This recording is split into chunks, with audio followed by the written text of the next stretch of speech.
On this episode of MythBusters, Adam and Jamie cross a bridge too far. Hi, Mom. As they test a cliffhanger of a movie myth. Did you hear me? I said running from explosions. Can you really leap up on a bridge 3, 2, 1. that's going down? Like a knife edge. Meanwhile, there's hail hijinks Get inside now. as Carrie, Tori, and Grant break the ice, Here comes the hail. finding out if the mother of all hailstorms Rough seas ahead. can ever sink a ship. Fire. Whoa. I think we got a problem. Who are the MythBusters? Adam Savage That's the spirit, soldiers. and Jamie Heineman. I'll be darned. Between them, more than 30 years of special effects experience. Together with Carrie Byron, That is messed up! Grant Imahara, Somebody order an explosion? and Tori Belleci. Let's chop this car up. They don't just tell the myths, they put them to the test.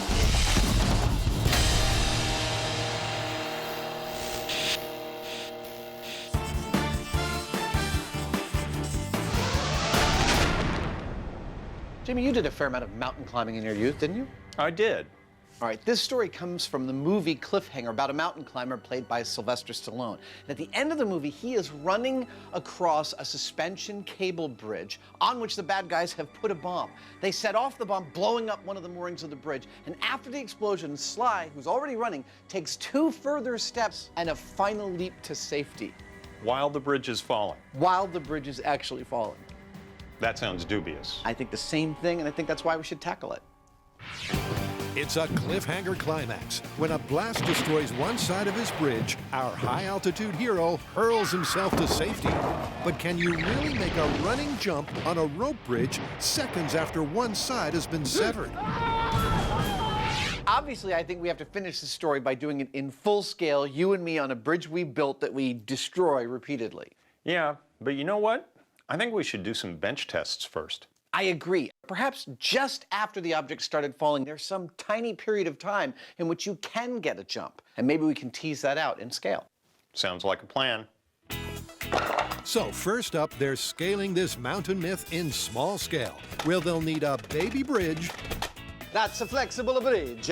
a boom to bust it, That'll do it. and a gas-powered pint-sized piston, Hey!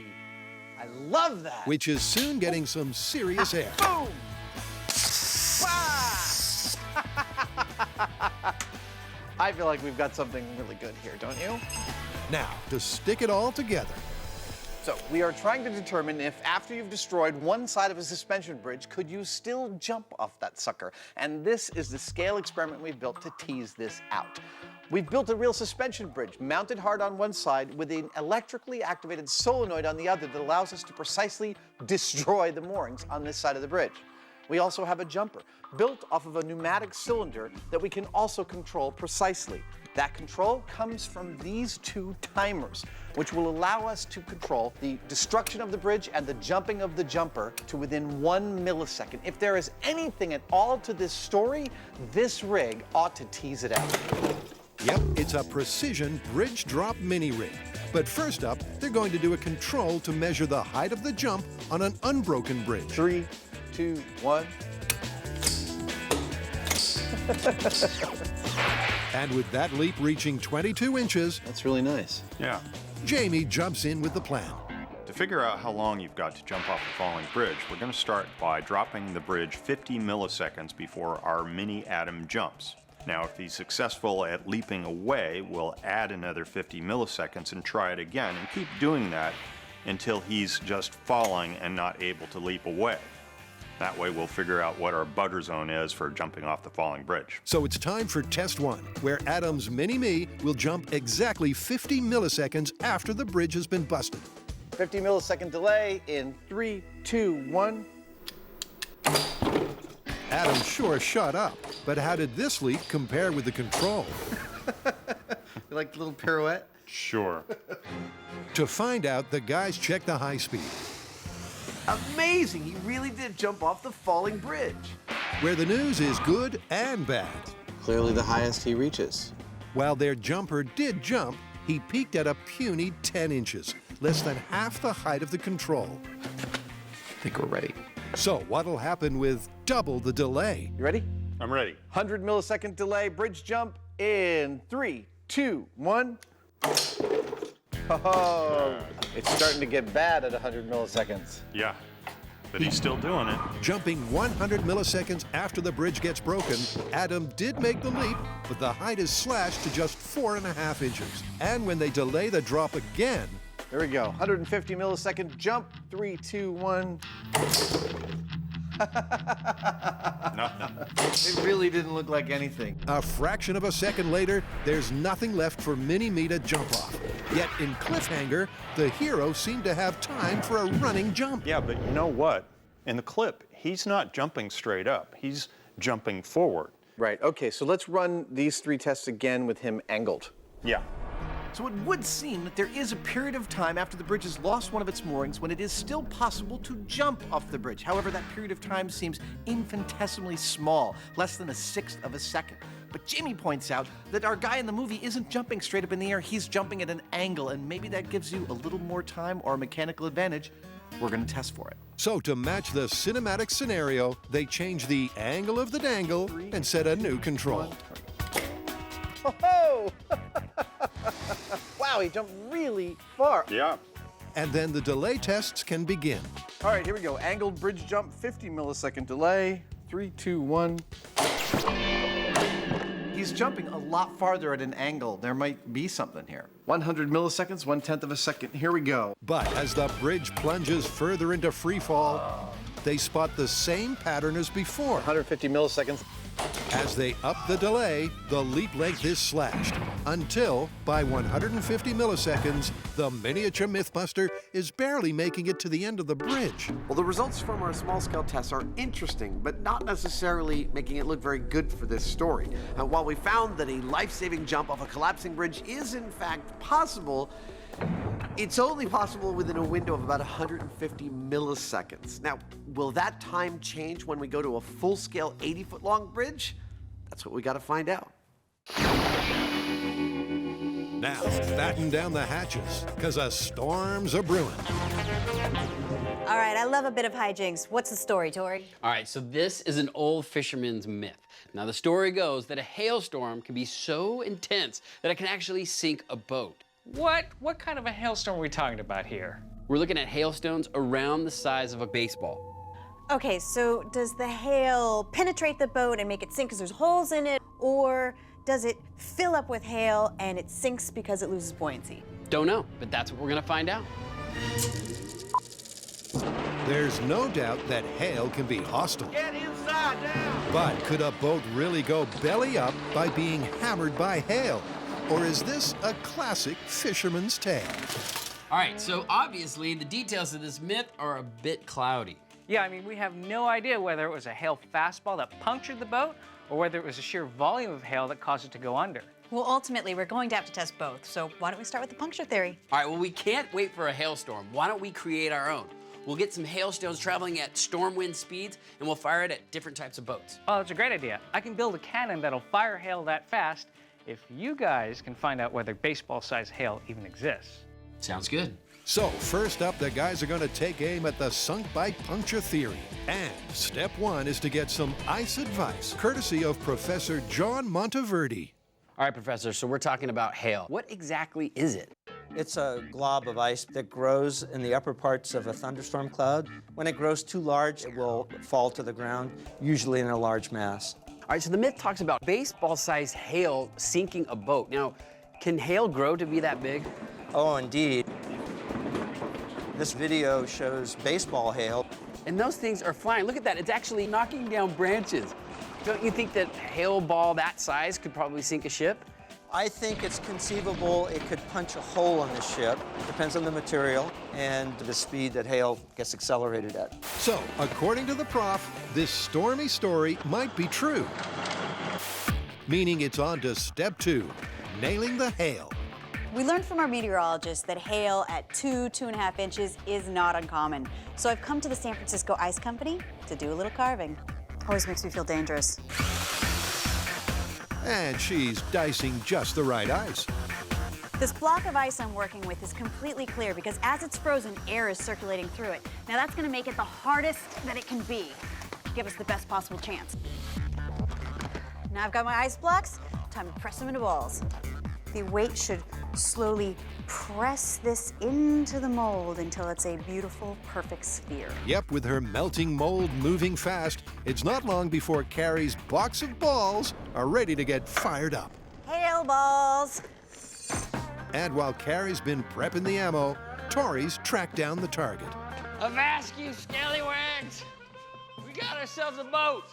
Make that targets. To give this myth a fighting chance, we've opted for a single-hulled boat. And by using all the most common materials, we've covered all our bases. And those common materials are wood, fiberglass, and aluminum, all three of which may be tough nuts to crack. And that's where the cannon comes in. We got this valve right here. It's going to go on the tank. We're going to run compressed air and have a super long barrel. Hopefully with all that, we'll get our hail to hail speed. And when Grant says super long, he's not exaggerating. Gonna need the whole shop for this. Because the longer the barrel, the greater the chance their ice ball will fire intact. Oh my God, that is ridiculous! How long is this? 40 feet. But to put that idea to the test, it's time for a test fire. We're going to be firing hail at different speeds at our boats. And we're going to start at 80 miles an hour, which is the terminal velocity for hailstones this size. And wrapped in a cloth sabot to ensure a strong seal, the question is, will the hail hang together for the steel plate test? Okay, ready for 80 miles per hour. God, I hope this doesn't pulverize the ball before it actually makes it out of the cannon. I know, this is either gonna be a hail cannon or a snow cone maker. Okay, you guys ready? Yeah. Here we go. Calibration test in 3, 2, 1. Oh no, that looks solid. It's mission accomplished. Their slice of ice survived the 80-mile-an-hour fastball without breaking up. Ba-dum-bum. It's like snow glitter. Which means it's time to bust out the steel plate and take aim at the boats. 1.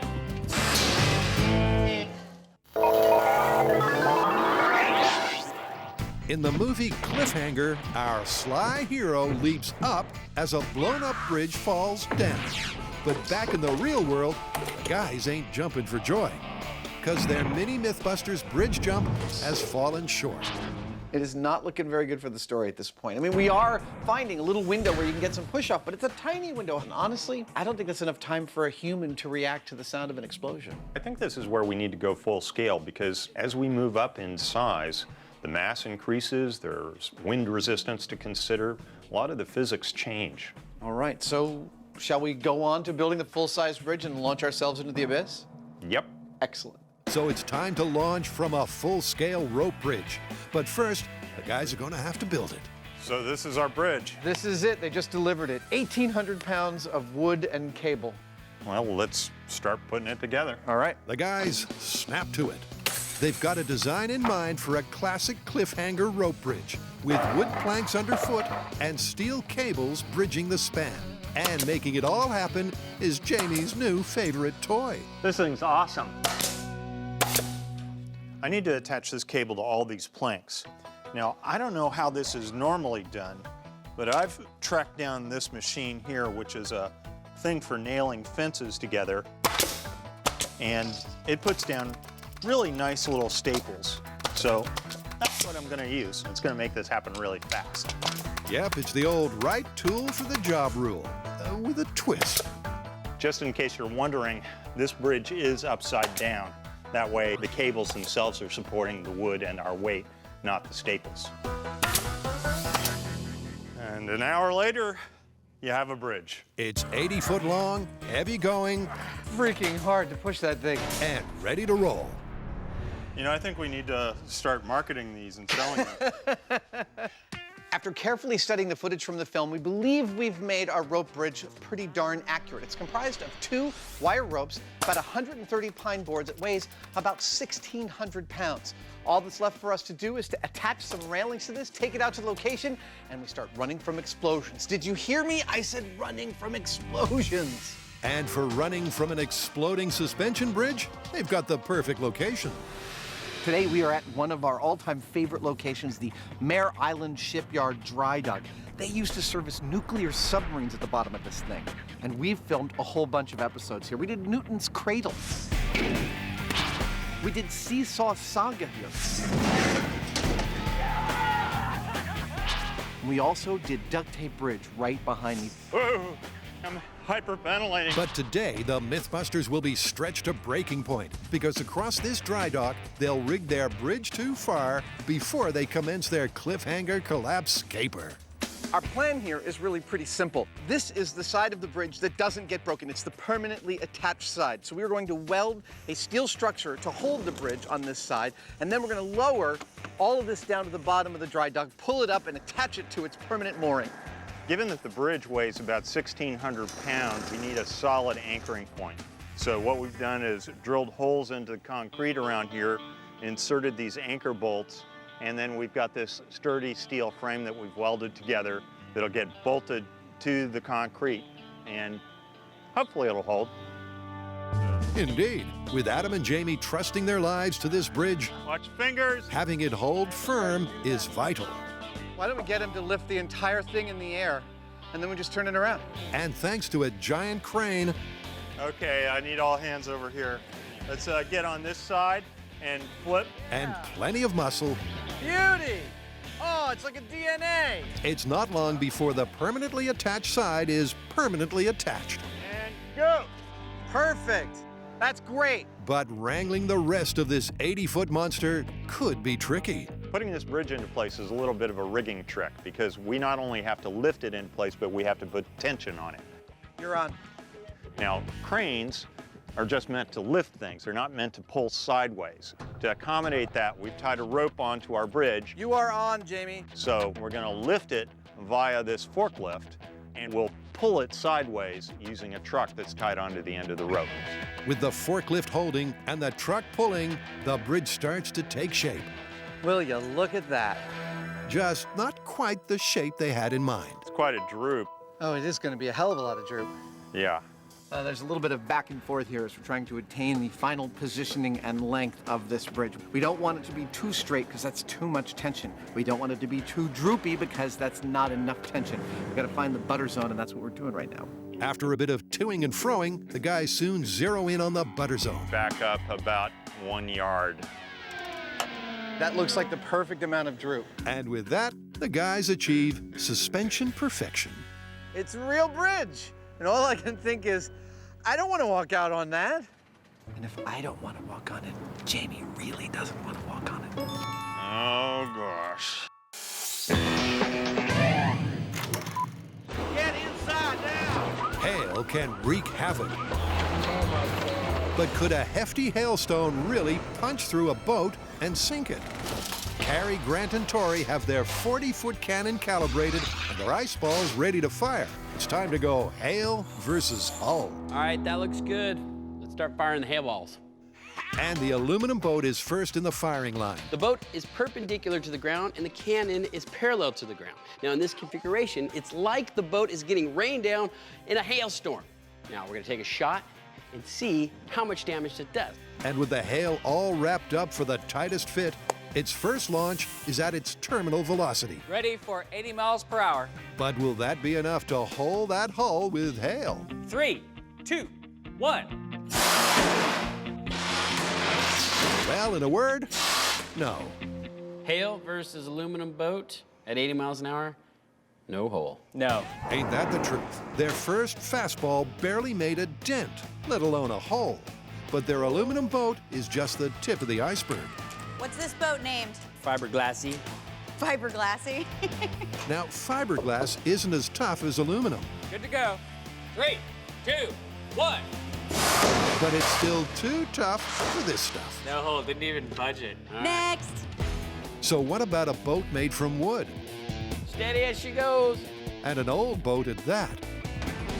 We all right? Let's take a shot and see if it puts a hole in it. Here we go. 3, 2, 1. But the hail doesn't hold, and that's 3 boats without a breach. At terminal velocity, their baseball hail has struck out. And we shot our ice balls at 80 miles an hour into each of our boats, and we were not able to punch a single hole. So it's not looking good for this myth. But what if the ice balls weren't just falling at terminal velocity? What if they were caught up in a hurricane and they were being blown down to Earth at 150 miles an hour? So it's time to up the ante. Could the force of a Force 10 give the ice the impact it needs? 150 miles an hour, this is one serious hailstorm. Aluminum boat. Go. 3, 2, 1. Well, not for the aluminum, Definitely hit harder. Good hit. nor for the fiberglass. This ain't gonna work. So to keep this myth afloat, their wooden boat really needs to splinter. Looked like it did some damage, but did not punch a hole through it. It's the best of a bad lot, but even hurricane force hail failed to impale. So far, we've tried this at terminal velocity, 80 miles per hour, and hurricane speed, 150 miles per hour. And so far, we haven't had much success punching through our boat. So with nothing to lose, the guys, somewhat predictably, decide to take things to the extreme. So now we're ramping up to over 300 miles per hour, which is the highest ever recorded wind speed in a tornado. Now, I know that there's not typically hail in tornadoes, but what this myth needs right now is more speed. And although that tornado speed is incredibly unlikely, To 155 PSI. will 300 miles per hour send their ballistic ice ball through aluminum? 3, 2, 1. It was a good hit, but no hole. How about fiberglass? 300 miles an hour. Fiberglass boat. Hey, it's like it's snowing in here. So at 300 miles an hour, all the hail ball did was knock some of the paint off the fiberglass boat. There is still no hole. So with 2 boats down and no holes to show, even at tornado speed, this myth's chances all ride in their old wooden boat. I know 300's ridiculous, but I got a good feeling about this. It could happen. In 3, 2, 1. I can't even see it. We punched a hole in the boat. It's a perfect clear hole. Finally, at a worst-case scenario wind speed, their boat failed to weather the weather. That's just silly. Or did they? Oh, wait a minute. I think we got a problem. I think this boat is rotten. It's rotten luck. They've scored a direct hit on weakened wood. I think we need to try this again. So they zero in on a zone that's rot-free. In 3, 2, 1. Oh my Did it go God. through? I mean, it looked like some serious damage. It did some damage, but I don't think it punched through. Damage, but not a hole. Yeah, that is definitely not a hole. And you're looking at a hail ball that's traveling 300 miles an hour. Now at over 300 miles an hour, these ice balls are hitting the boats at over 700 joules of energy. That is a lot of energy. And yet we have still not been able to punch a hole in the boat. So it's not looking good for this myth. As far as penetration goes, the myth is busted. But that's only half the story, because the boat may have been sunk by the sheer quantity of hailstones. Oh my God, it's almost filled. But could mass alone send a boat to the bottom? In a cliffhanger myth that's high on drama and long on suspense, Adam and Jamie have strung a rope bridge to see if you can hurl yourself to safety when one side's in free fall. That's a bridge, man. I can't wait to walk on it. I'm about to take an inaugural walk out on the rope bridge, and I honestly don't have any idea how this is going to go, but there's only one way to find out. Here we go. It's the moment of truth as Adam takes one small step for man and one giant leap for MythBusters. Woo! My calves are tingling. I've never had my calves tingle before. And while the bridge is holding firm, it's not yet all systems go.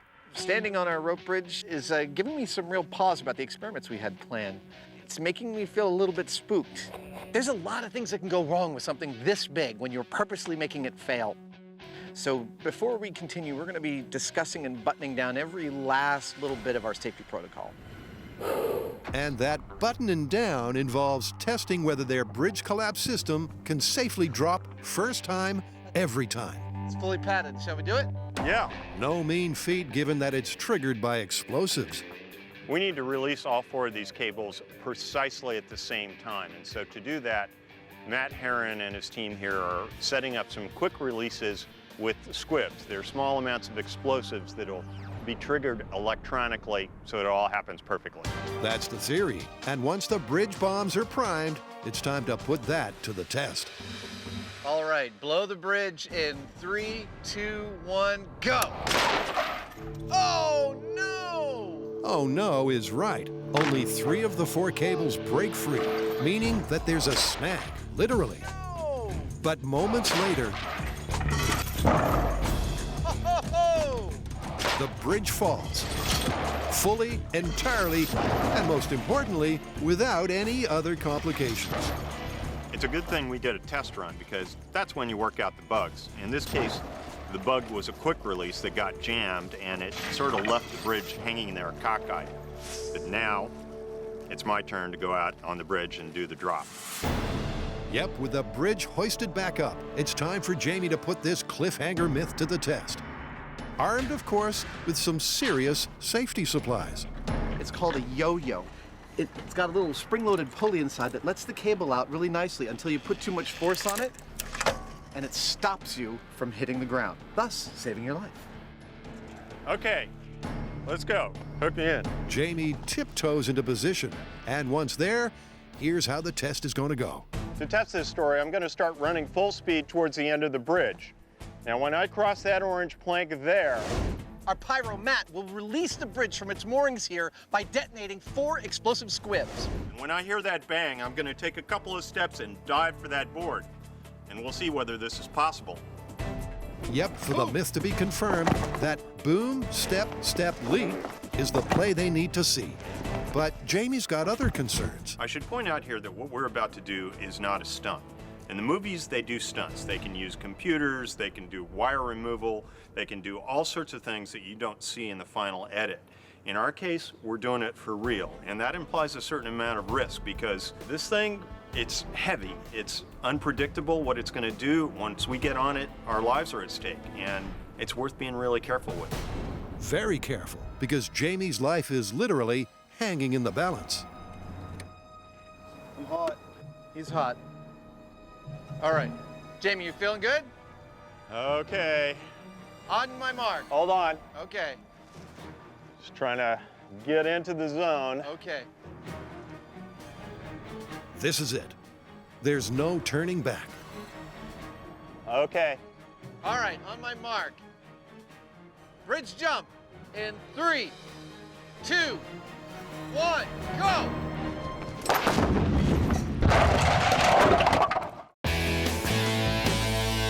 What? In hail hijinks, even a tornado-powered hailstone could not penetrate a boat. Damage, but not a hole. Yeah. All right, so the hail did not punch a hole in the boat. Ice penetration is busted. Totally. Now, for this myth to have any chance whatsoever, it would have to be the sheer volume of hail that's going to sink this boat. Okay, well, it sounds like it's time for us to put a boat in the water and load it up with ice and see how much it takes to sink it if it does at all. You know, science is really interesting. I don't know which way this one's gonna go. Yeah, me neither. So solo hailstones seem sunk. Yet overloading a boat is another way to send it to the bottom. And if a heap of hail can do the same, this myth might be true. But how? Let's imagine this glass cube is a boat. The hole here displaces water with air, which is lighter than the water, allowing it to float. We bring on our hailstorm. That ice is taking the place of the air, and the boat gets heavier and heavier until the water crests the rim of the boat and starts filling it up. And then the boat is no longer filled with air. It begins to fill with water and sinks. But will hail sink a boat full scale? To find out, the guys hit the docks with their aluminum arc Rough seas ahead! and a plan for one hail of a hailstorm. Now, we've seen that a hail ball, even with a 300-mile-per-hour wind behind it, cannot put a hole in the boat. But what if we had a huge storm? What if a massive amount of hail dropped into the boat? Well, that's what we're doing out here at the Port of San Francisco. We're gonna throw a boat in the water, That's perfect. we're gonna make a huge storm, and we're gonna see what happens. And they'll rustle up that record-breaking storm courtesy of a freezer truck and a conveyor belt. All right, that looks good. This is our own special MythBusters massive hailstorm right here. These bags of ice are in our refrigerator truck at exactly 27 degrees Fahrenheit. They're gonna storm down this conveyor belt into the boat and hopefully sink it. Looking at that boat, I think we might actually have a shot at this. And with that, it's time to break the ice. You guys ready to bring the storm? We've got a hailstorm that's 20-pound bags of ice, one at a time down the conveyor belt. All right, well, why don't we slowly fill it up till it gets up to the rim and see if that's enough to sink the boat. Okay, fire up the conveyor belt. Here comes the hail. Woo, it's coming down in buckets. All right, that's 100 pounds. So we know the record amount of hailfall in an afternoon is 4 feet. That's 200 pounds. He's coming. So what we're gonna do is fill up our boat completely to the lip with hail. 400 pounds. If it sinks, this myth is plausible, but if it doesn't sink, this myth is busted. Oh my God, it's almost filled.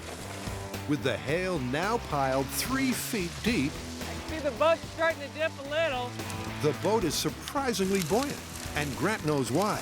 Here's the catch.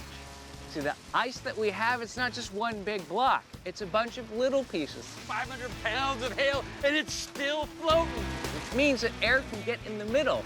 So you're not entirely displacing the air as you would with water. All right, that's 600 pounds. But you can stack the ice higher than the edge of the boat.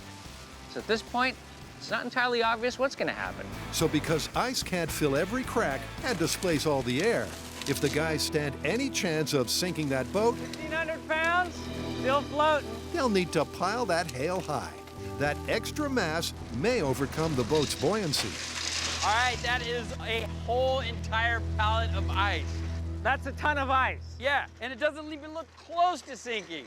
But with 1 ton down, the boat shows no sign of sinking, and the only thing to do is ramp up the storm. However, their stock of hail is diminishing fast. Are the guys going to be thin on ice? Got a conveyor belt going. It's already dropped over 2,000 pounds of ice into the boat. Keep it coming. It's still floating perfectly. Now, I think that we may have grossly underestimated how much ice it's actually going to take to sink this boat. And if that's the case, we're in trouble with this myth. The guys brought enough ice to recreate the world's heaviest hailfall of 4 feet. Even that amount is proving insufficient. How's it going, Grant? Are we almost there? Yeah, we're at 2,500 pounds. It's just a few more inches above water. But by topping up with more ice, All right, we're at 2 tons. Get more towards the back. Yeah, right there. the boat finally starts to list. And then It's sinking! That's crazy! Going! Sinking the boat with 2 tons of ice! at last, she's going down. And while the scale of the hail may be unfeasibly large, it is finally mission accomplished. Sunk a boat with hail! That's cool! Or is it? Whoa! I think we got a problem. It's coming back up! Why is the boat not sinking all the way down to the bottom? Like a phoenix from the flames, the boat rises up from its watery grave. Maybe there's an air pocket. So the guys hit the boat with everything they've got.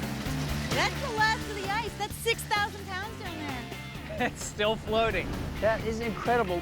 But why did the boat bounce back? And why is it still not sunk after 3 tons of frozen freight? So we piled our ice onto the boat, piled it on, piled it on. It's going lower and lower in the water until finally the edge dipped under the surface of the water and it started filling up and it started to sink. And then it popped back up. What the heck is going on? Well, ice floats. So once it hit the water, the ice actually started to support its own weight and was no longer pushing down. When water flooded into the boat, the ice started to float, which meant it was no longer pushing down the boat. And so it rose from the water, meaning that sinking by hail is a fail. All right, yeah, we did technically sink the boat, but look at how much hail it took. That's a totally unrealistic amount. And even with this salvaged, falling apart boat, it didn't entirely sink. This one's busted. Busted.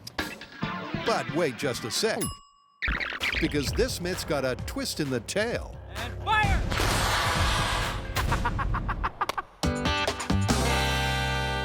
Welcome back. We are testing the exploding bridge jump from the end of the movie Cliffhanger. And in this movie, Sylvester Stallone is running from a bomb on a suspension bridge.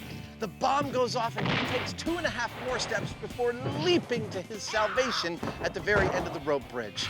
Everything is in place, and we are just about to test this in full scale. And full scale means Jamie's going to need some fancy footwork. Just trying to get into the zone. Okay. Because if this myth is true, Okay. Jamie needs to make his step, step, and leap after the explosion fires. All right, on my mark. But will he even have a leg to stand on in the first place? Bridge jump in 3, 2, 1, go! Jamie sprints, the bridge blows, and in the blink of an eye, he drops like a stone. Jamie, are you okay? I'm fine. Excellent. But did he make any headway? Yeah, pretty much everything I was trying to do came to a halt the minute I heard that bang. It was just no further progress. That's all there was to it. Jamie's right. At the moment the cables are cut, the bridge goes into free fall, and almost immediately, Jamie has nothing solid left to run on, let alone jump. So was the timing right? The timing was perfect. The bridge blew just before you reached the orange stair. You didn't get hurt swinging into the wall. Well, I tell you what, when I heard that bang, it was like a knife edge. It was just like everything that I was doing was done. And all I could do was try to hang on. So the boom, step, step, leap combo is busted. But if the guys eliminate the two-step start, maybe this myth will find its feet. We find ourselves wondering if there is a tiny period of time when one could still get some push off the bridge even after it's been compromised. So that is what I'm about to test. I will be standing on the bridge within leaping distance of the top bar of the bridge. I will wait until I hear the explosion. No one's gonna tell me when it's coming. And the moment I hear it, I'm going to push off and go for that top bar. If I make it, then presumably there is a tiny period of time when it is feasible to leap on a falling bridge. But can Adam's reflex leap succeed where Jamie's running jump failed? Let's do this. Or is it a bridge too far? Based on my experience, once the bridge is released, the person on the bridge is pretty much done. So, as far as what Adam does, I don't think we're going to be seeing any leaping. Jamie is skeptical. There. Yep. And after a few dummy jumps, Yeah, that's it. it's time to put his prediction to the test. Scary. Are you all set, Adam? Adam doesn't know when the boom is coming, I'm in possession. I'm ready. Go, Matt. but he crouches, focuses, and then Oh! There was nothing. There was nothing at all. I heard a crack, and then there was no ground. There's no grace period there. Oh! the fall was so fast and furious that Adam had no time at all to react. From my standpoint, that was kind of anticlimactic. One moment there was a bridge, next moment, no bridge. Yeah, it's like I said, once you hear that sound, it's like a knife edge. You're done. Just like their small-scale tests, the bridge drops almost the moment the explosion happens. There's just no time to think, let alone leap. I know it looks like I'm hanging out over a void, but technically, experimentally, I'm dead. The moment I heard the sound, I didn't have time to actually leap or anything. I was just following. That's pretty definitive right there. Yep, there's no doubt about it. Oh! Once the cables are cut, the bridge and its passenger are going down. This is safety equipment, having kept me alive one more time. Hi, Mom. And here's why. The moment the cable is cut, the tension disappears, and the bridge acts like a piece of rope swinging through the air, offering nothing for Adam or Jamie to jump off. This is totally impossible. This thing is completely busted. It is, but you know, if I was on a bridge and something bad was happening, I would think that I would just hold on to my handrails. You want to try that? I mean, it's an option, isn't it? I think it is. Let's do it. Let's try it. Okay. Hail hijinks is busted. That is definitely not a hole. Totally busted. That's 6,000 pounds down there. It's still floating. You guys, I think we're missing something really critical here. What's that? We've never fired a hail ball at a boat while it's on the water. So do you think that because water's incompressible that it's going to make the boat flex less and we might have more success? I'm not sure, but I think we have to do it. Hey, I'm game. Let's try it. So for this myth's final test, it's off to a fresh location, the water quality control plant. So, since we knew you were going to send us the email, why aren't you guys testing this with a boat out on the water? It's a totally different situation. The science is different. You would be right. Now, the way we've been testing it, firing the hailstone into the boat, we're creating a little bit of flex, which might absorb the energy. But with water being incompressible, it's going to create more resistance and possibly give us that penetration we're looking for. So will having water under the boat stop it from flexing and make a hail puncture possible? To find out, the guys will leave no cannon unturned. Is it in? Not yet. And to cut to the chase, they'll only test their two most likely boats, wood and fiberglass. Next stop, cannon. So this is the plan. We have our wood boat and our fiberglass boat. What we're gonna do is place each of the boats in the water and start firing hail balls at 300 miles an hour into each of the boats. Okay, I'm loading. And we'll find out if that's enough to punch a hole in the boat and sink it. 300 miles per hour is the most extreme wind speed possible, but in the shop, it failed to fire up a hole. Okay, fiberglass boat at 300 miles an hour. But now, will water underneath the boat create the right conditions for a rupture? Ready, fire. Well, Is there a hole? I don't see a hole, and the boat's still floating. While the water did dampen the flex of the fiberglass, this boat was still too tough to be torpedoed, even at tornado speed. Which leaves them with one last shot across the bows. We had our best luck with this experiment in the shop when we used the wood boat. Now that's what we're on to now. But we switched the boats out because that first boat might have had a little bit of rot, and Will was already compromised. So we're gonna throw this one in the water. It's a perfect day to go boating. I think that if we're gonna get any sort of penetration, it's gonna be with this boat. But if this wood boat doesn't get a hole at 300 miles per hour when it's on the water, We might see this thing sink. then this hail myth is going down. Okay, fire at will. All right, this is 300-mile-an-hour hailstorm versus wood boat on the water. Fire!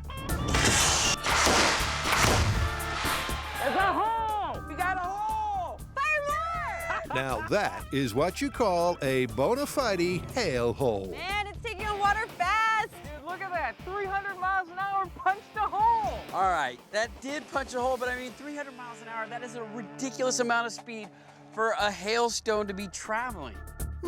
Tori's right. Hail has never been recorded at 300 miles per hour. So if they're to really confirm this myth, they need to slow their hailstone to a realistic speed. So I want to know if just terminal velocity 80 miles an hour will do it. Let's patch it up and try it. Yeah. You ready, Grant? Remember, 80 miles per hour is the slowest speed that a hailstone this size would hit the ground. Ready, fire! We have impact. That's a negative on the hole. There's no hole. But this time, the water underneath the boat doesn't add to the impact. But there's one last speed they can try. Now, a more realistic speed with downdraft would be around 150 miles an hour, just like our experts said. So we've repatched the boat. We're gonna send it back out, fire at this boat with a 150-mile-an-hour hailstone. If that punches a hole, then and only then can we call this one plausible. Remember, in the shop, this test was negative. So will the water underneath make all the difference? All right, this is a 150-mile-an-hour hailstone against a wooden boat on the water. Okay, fire on my mark. And fire! We punched a hole in the boat! It's taking on water! It's gonna sink! Yep, finally, there's fire in the hole. We did it. We punched a hole in our boat with the hailstone. So cue the Holy Boat Celebration Dance. So we came out here to test whether you could sink a boat with hail while it's sitting on water. And what we found is that it requires a wooden boat and 150-mile-per-hour speed, which is a recorded wind speed in a hailstorm. And we found that you could punch a hole in the boat. What does this mean? Well, it means that it is possible, but it requires an extreme situation. And that's what we call plausible.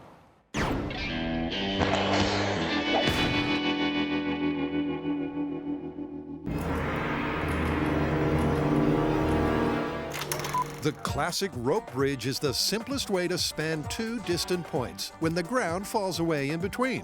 And it's the falling that interests the MythBusters.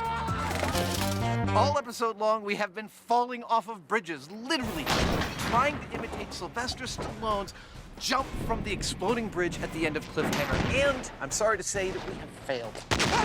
This one is totally busted. It's completely not possible. However, Mr. Heinemann, in his infinite wisdom, ponders the conundrum that if he were running off of an exploding bridge and he heard a bomb go off, he would merely hold on and see what happens. So that is what he is about to do. It's a substitute survival strategy.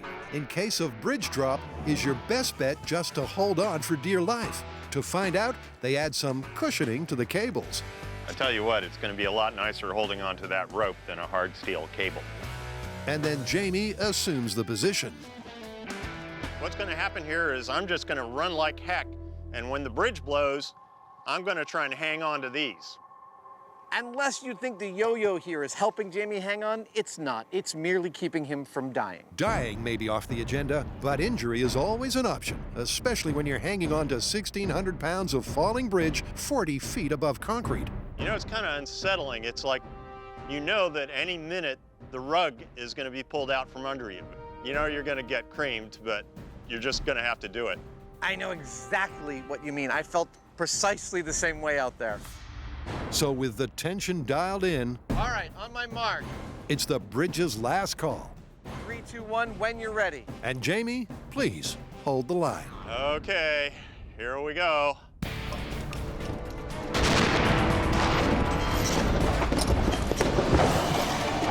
Oh! How you doing? I'm on. I'm You're on. holding. You're holding yourself. Yeah. That is manly. It's taken the grip of a gorilla to hang on through the fall and the landing, but Jamie's done it. And the next question is, Climb up if you had to.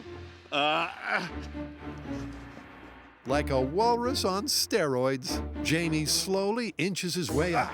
The now vertical bridge has no footholds, Come on, you can do it. but the Heinemann is climbing out. If you get to the blue bar, you are a hero. It's only 16 inches above your head. You're almost there. Yet when the target's just a whisker away, Okay. Jamie's muscles give up for good. If my life depended on it, I might have made it. But it doesn't. Once again, that was a scary experiment that went perfectly. At the moment Pyro blew the bridge, Jamie grabbed onto the railings, held on for dear life, and rode it all the way to the mountainside. It was beautiful. But there you have it. I think we have tested this every way from Sunday. I think we're done dropping this bridge. So that story is pretty much busted. It is totally, definitively busted. I think the take home here is that if bad guys are blowing up the bridge that you're on, don't waste time running or jumping. Hold on for dear life. It's your best chance. Yep. Let's climb out of here. All right.